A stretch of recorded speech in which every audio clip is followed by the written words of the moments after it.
김정은 위원장 네. 연내 답방 가능할까? 연내 답방은 어렵습니다. 어렵다. 네. 아, 제가 일요일 날 네. 그러니까 닷새 전인가요?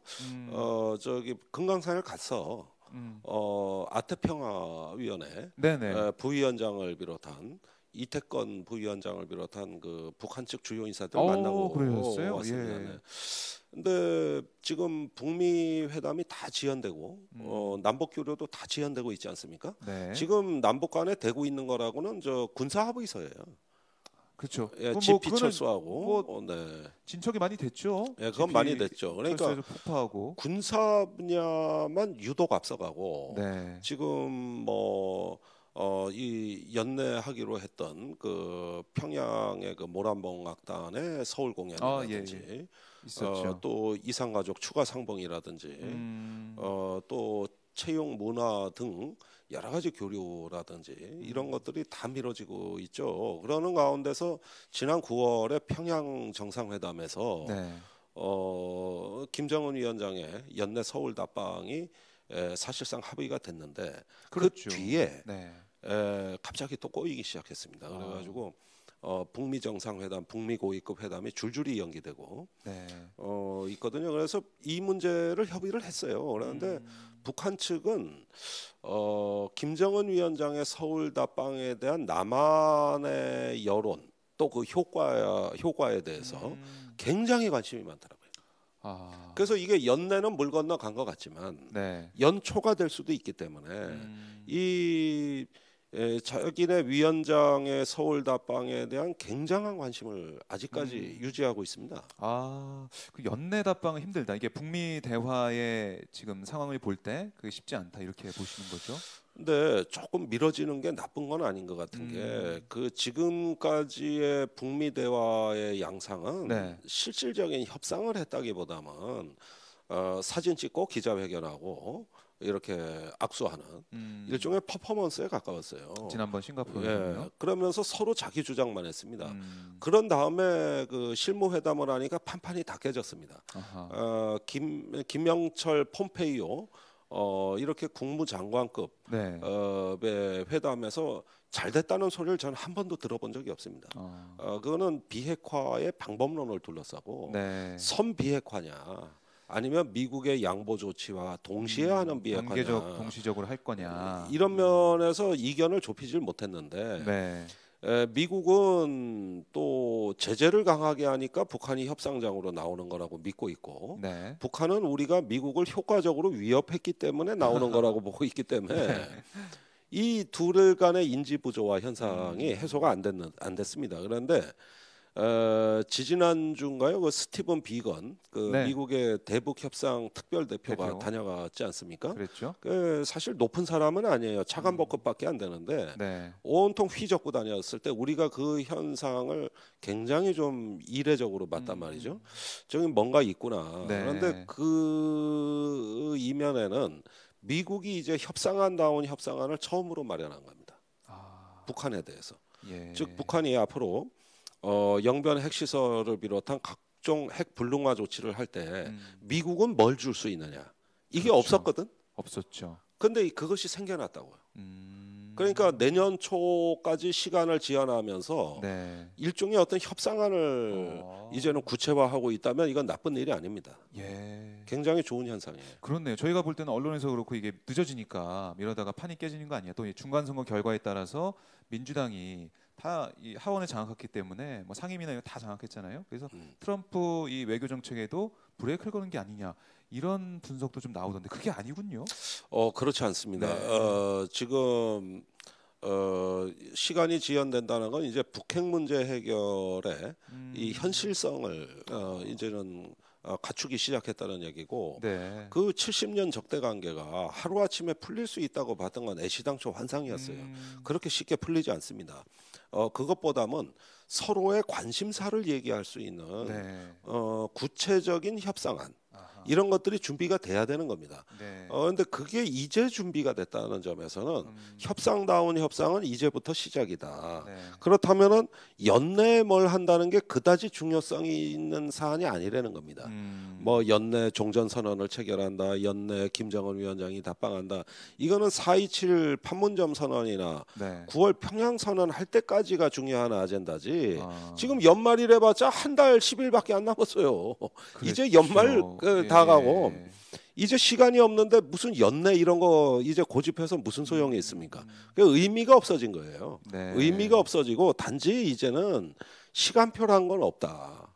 시간표란 건 존재하지 않고 내용 네. 구체적인 어떤 그게 이 북핵 문제 해결의 시퀀스가 어떻게 전개된다는 거냐.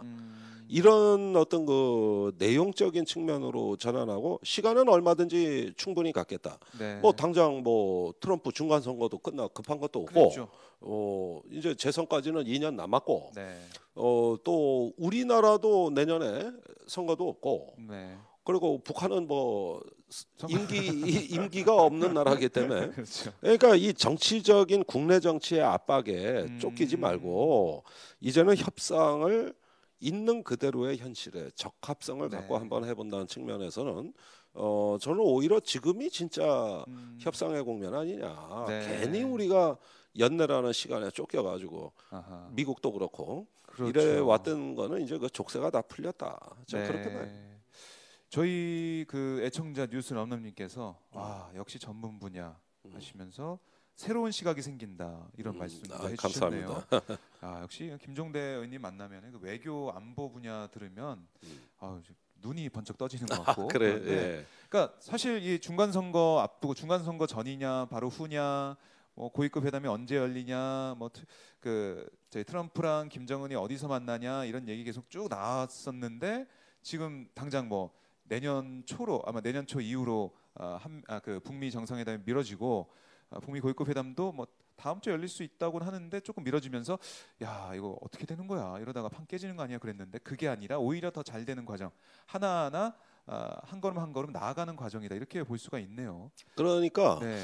그런 어떤 거 우리가 문재인 정부의 가장 탁월한 점은 이렇게 서로 협상안을 준비하도록 네. 인지 부조와 관계에 있는 두 북미 당사자를 협상의 장으로 끌어냈다는 점에서 탁월함이 있는 겁니다. 그런 점에서는 문재인 대통령의 존재감은 네. 단순한 중재자가 아니었어요. 거의 판을 짜주는 아우, 촉진자 역할에 가까웠다고 맞아요. 봐야 됩니다. 예. 자, 그러면은 여기까지입니다.